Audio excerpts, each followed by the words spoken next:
Hello ladies and gentlemen, you're watching NDTV. Reservations and the Constitution took centre stage in the Lok Sabha election campaign of 2024. Now the same issues rocked both houses of the Parliament today.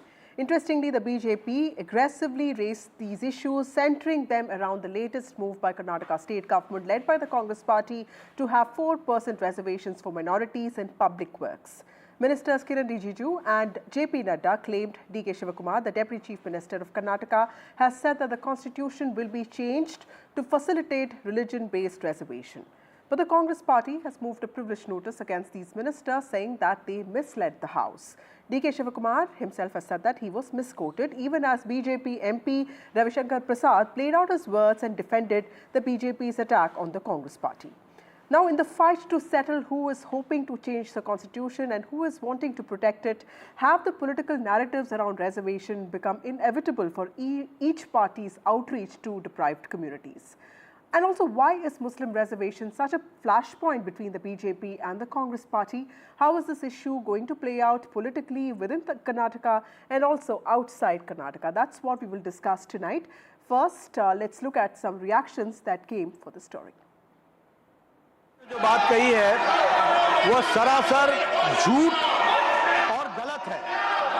Congress का इतिहास रहा है, चाहे वो कर्नाटक की विधानसभा रही, कर्नाटक के विधानसभा में ठेकेदारों को कॉन्ट्रैक्ट देने के लिए 4% का रिजर्वेशन का प्रस्ताव पारित किया है।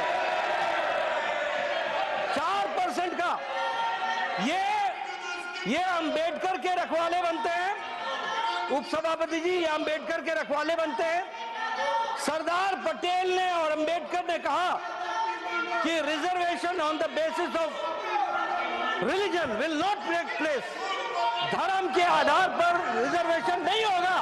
उन्होंने ये कहा कि कांग्रेस पार्टी धर्म के आधार पर ये रिजर्वेशन दे रही है। ये सरासर झूठ है। धर्म के आधार पर तो बीजेपी कानून बना रही है। हम कभी धर्म के आधार पर कोई रिजर्वेशन कॉन्स्टिट्यूंट असेंबली के मेंबर भी नहीं दिए और जो ड्राफ्टिंग कमेटी के चेयरमैन और बाबा साहब अम्बेडकर ने भी ये कहा भी नहीं कहा। और दूसरे जितने भी हमारे नेता थे जो बहस किए कॉन्स्टिट्यूंट असेंबली में, ये मुद्दा कभी उन्होंने छेड़ा नहीं और इसके बारे में वो बात हुई नहीं। Larger question today is emerging in the country. In quest for vote bank politics, appeasement politics, and bluntly speaking for the sake of Muslim vote, where the country will go, कहां तक जाएंगे आप? भारत के संविधान में religion based reservation is not permissible. आपको पता है, डॉक्टर अंबेडकर की उक्ति को भी हमने कई बार कहा है, अभी फिर पढ़ दूंगा। आप बैकवर्ड जो हैं, बैकवर्डनेस के आधार पर रिजर्वेशन देंगे।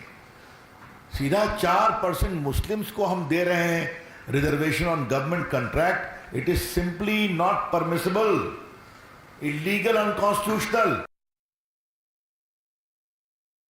Outside, just I commented on some conclave that we have taken some issues. There are whatever on quota, there are so many judgments which has gone on the different states. And after any judgments come, constitution amendments have taken place. Otherwise, nothing is there. Let us wait and watch, I have said. So they are trying to twist, let them do whatever they want. But they doesn't have any issue. So they are just trying to create some nuisance. I am very happy Jairam Ramesh has moved a privilege motion. I am also looking at my legal experts. I'll come back to you.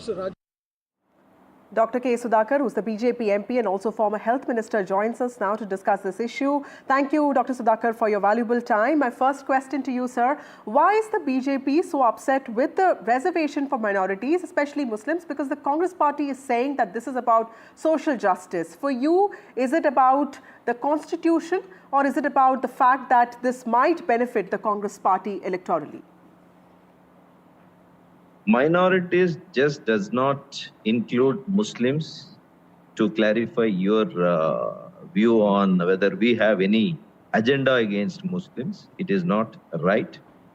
We are bothered about the integrity of the constitution.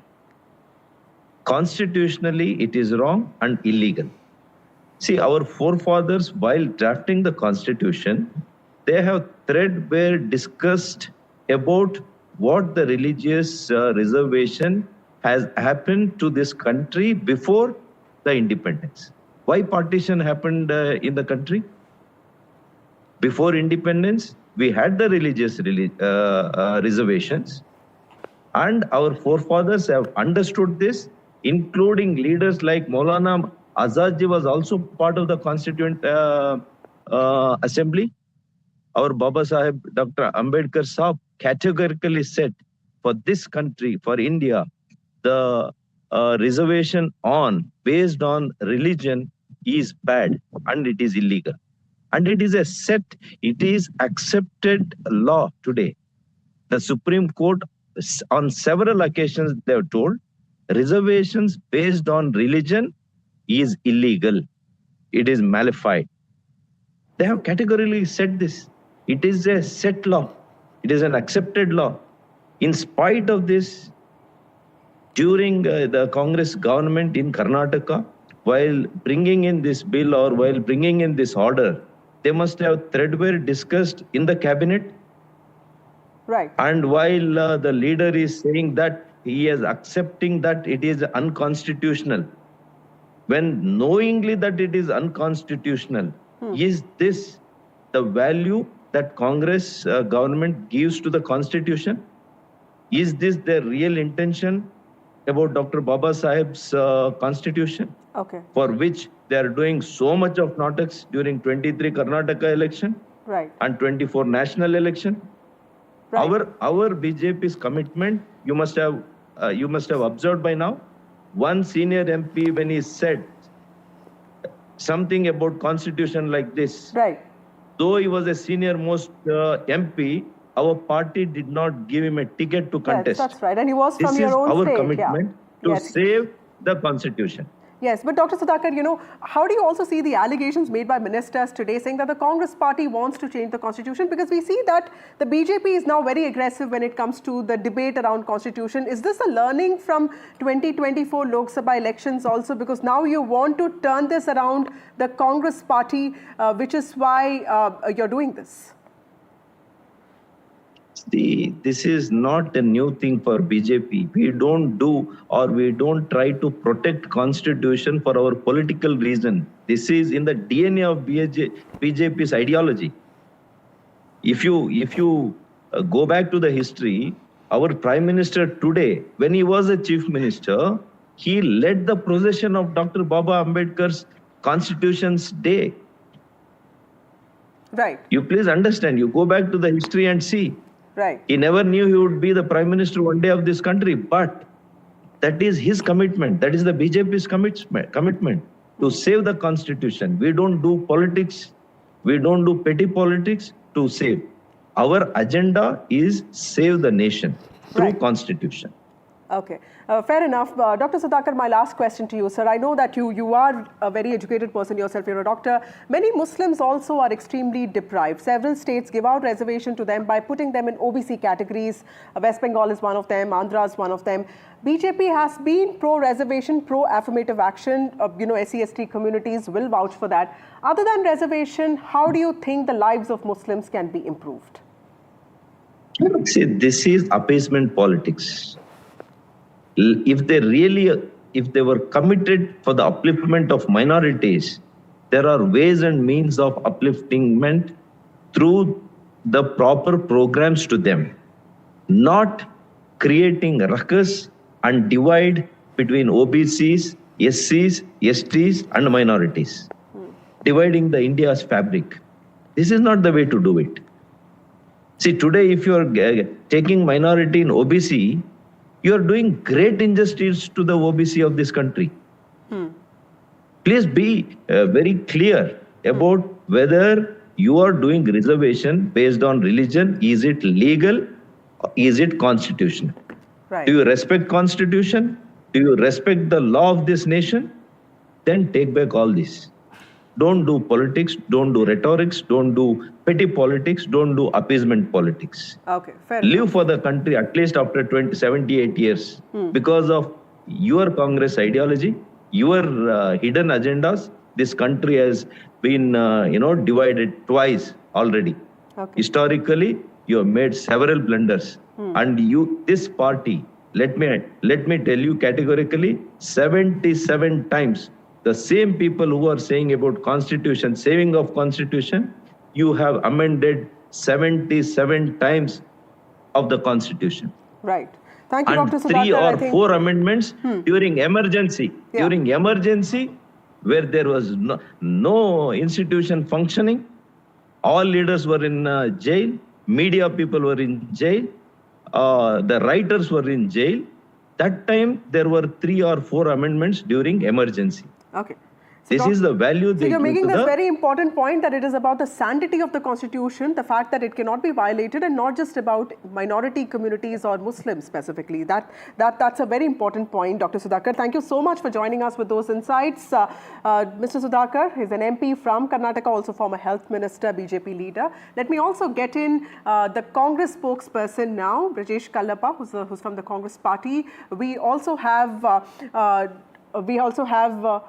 Chandan Gowda, who's an analyst, and also Dr. Sudha Halkai, who is a spokesperson of the BJP. Thank you so much, all of you, for joining me on this broadcast. To you, Mr. Kallappa, because I just interviewed a BJP MP. Sir, what has the Congress party done differently this time? Because, public works, is that the inflammatory category here? Because I was reading upon this, there are similar categories of education, employment, which have been used by other states where Muslims, get some sort of reservation, specifically when they're classified as backward classes. What has the Congress government done this time that has become such a big issue? See, Congress government has done nothing very different from what was done in 1994. In 1994, the Muslims were found to be backward in several senses. Therefore, in 1994, an exercise was taken where the Muslims were included in the 2B category. And under the 2B category, the Muslims who were found to be, backward in terms of whether in terms of jobs, whether in terms of education, whether in terms of resources, they were included in 2B. And this came to be challenged, and this was cleared sometime in 2019 by the Karnataka High Court. Now, after having done all this, there was a further reservation in terms of jobs, because what used to happen was that they found that contracts were not being given to the SC, ST and other cross sections. Now, when SC, STs were given 24% of the jobs, then it was also thought that other categories, which included the OBC and the MBC, that is under the 2B category, which is the most backward classes, the Muslims also are included. Therefore, it's not just the Muslims, it's the Buddhists, it's other Jains, so on and so forth. Now, obviously, the BJP can't now speak about the Jains being deprived or the Buddhists being deprived. So the first thing they latch on to is the fact that. But Mr. Kallappa, that's for everybody to see, right? Because 9-10% Muslims. These seem to be their the bugbears. Therefore, the first thing they do is the moment the Muslims are mentioned, they jump into the bandwagon without realizing that this has been done way back in 1994. 1. 2, who was the chief minister at that point in time? It was Mr. H.D. Devegowda, who's today an ally of the BJP. And that's the reason the JDS is not standing with the BJP. And the third part is that today the BJP is completely isolated. Therefore, they have had to lie publicly that, you see that Mr. DK Shivakumar made a statement against the constitution and so on. And now there is a privilege motion against Mr. JP Nadda, who is the president of the BJP, on account of this lies. Okay, let me ask the BJP spokesperson here. Dr. Halkai, Mr. Shivakumar, said that constitution will be changing is what he has said. But if you look at the whole speech, his remarks also have sparked this massive row. But the Congress party is saying that, he didn't say this. What makes the BJP so sure of the Congress party's intent here? See, this is something like chori or upar se sina chori. Chori is something they've given 4% reservation for the government contracts to the Muslim, which is absolutely unconstitutional. And on top of that, Mr. DK Shivakumar says in the open media that they're going to change the constitution. So this is sina chori. Now I ask, where is Mr. Rahul Gandhi? Where is he hiding? The mastermind behind all this, who was holding the constitution in his hand in 2024, and he was saying, Samvidhan khatre mein hai. The constitution is in danger, what all not things. And he told that the BJP is going to erode the norms of the parliamentary and the constitutional norms. Where is Mr. Rahul Gandhi now, when his own party leader has given an open statement that they're going to change the constitution? And this is all because of the appeasement politics, what they're giving for the Muslims right since after the independence from Jawaharlal Nehru, who was the key person in getting the partition of our country done. And now they're following the same culture, not only from Jawaharlal Nehru, but also the same culture of divide and rule from the Britishers. And today, by giving such reservations, by giving such statements, they're creating a hue and cry, and they're creating an unrest in the complete entire country. Who has made the highest constitutional changes, amendments, and what for? To safeguard their power, to hide their mischievous things. Okay. And did any of the constitutional amendments they made is... Okay, we'll have to get in Chandan Gowda here. Ma'am, your point has been taken. Mr. Gowda, do you see this as a political move by the Siddaramaiah government to firmly position itself for the Ahindas, like we all know, the deprived sections of the society? And this is a very interesting political formation because it excludes the upper castes and also specifically Lingayats and Vokaligas. But, it's completely on OBC model Muslims. Do you see this having a political fallout here? Because the BJP is delinking it from religion and making it about the constitution, a narrative which we have already heard in 2024. So a lot of unclear things have been said on this show. Just to clarify a few things very clearly, in the OBC list in Karnataka, which is 32% of the, whatever, it's broken into many sections, right? Most backward, relatively more backward, etc. The Muslim communities are there in all of these. Okay. Category 1, which has 4%, 17 Muslim communities are there. Category 2A already has 19 Muslim communities, and they are eligible for reservation in the government contracts already, although it has not been implemented. Since 2015, Vasudha, the scheduled caste and scheduled tribe contractors were given reservation in government contracts. But the OBCs were talked about but not given. But the OBC list across categories has Muslim communities present. So what is being talked about now is just the 2B category, where 4% of Muslims and other minority religions will also be eligible. And not violating any constitutional provision, because the constitution does allow for reservations based on social and educational backwardness, right? This does not constitute discrimination on grounds of religion at all. And there are other states that are doing this. I believe Bihar is doing this too. Right. So I just don't know. See, even if you listen to DK Shivakumar's statements in that conclave discussion, and I heard it twice before coming to this program, he's very clear. In case we implement this and people go to court, there will be a discussion, and if the courts rule in the favor of this thing, it may require an amendment, right? Amendment through what? Through a parliamentary discussion. Right. That is how amendments have been done all along. And many of the amendments are good amendments. The BJP spokesman is saying, change the constitution is a bad thing.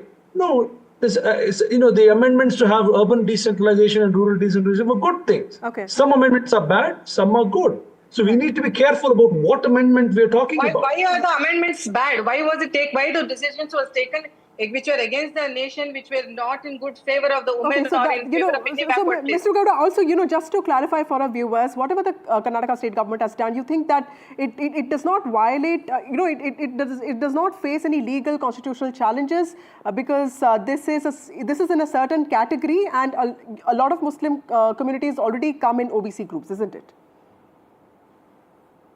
Okay, we'll have to connect to Mr. Gowda in just a bit. Dr. Alga, you were saying something. Yeah, see, in 2024, the Karnataka government had written an application to give a blanket reservation for all the Muslims, irrespective of their social and economical status, which was denied by the national chairman for the backward classes. And after he denying that, it was put into light that such application was given by the Karnataka government. This is absolutely appeasement politics. Okay. And one more thing, the release of the PFI, 1,500 accused PFI people, the clean sheet to the 450 okay, so PFI. That all adds up. Okay, Mr. Kalappa, you know the constitution narrative. Do you see the BJP turning this on the Congress party and in some way succeeding? Because, you know, the electoral victories that the party has seen after 2024 elections tell a very different story from what really happened in the Lok Sabha elections of 2024. See, these state elections, why a BJP is elected and why it's not elected is a different matter. And that will not have an impact on what we are now discussing. But I'd like to only say this much, that as far as the PFI people being released, at the very same time, Mr. Sidramaiah had released a large number of RSS and Bajrang Dal workers. Why does the BJP spokesperson not say anything about that? 1,500 RSS is not terrorist organization. Please don't say such thing. Not to criminalize youth. And therefore, RSS, Bajrang Dal, PFI and other were also released. But Mr. Kalappa, you know the comparison might not be fair. The PFI is banned and, you know, she's making that point because Bajrang Dal isn't banned yet. So clearly, okay, now we're completely out of time. Thank you all of you for joining me on this broadcast. As both houses of the Parliament saw adjournments today after BJP MPs raised this issue around a remark that was made by DK Shivakumar, the Deputy Chief Minister of Karnataka, around changing the constitution. The Congress party has accused ministers of misleading the House. We'll have to wait and see the kind of resonance this issue has inside and outside Karnataka. With that, it's a wrap from me. More news and updates on the other side.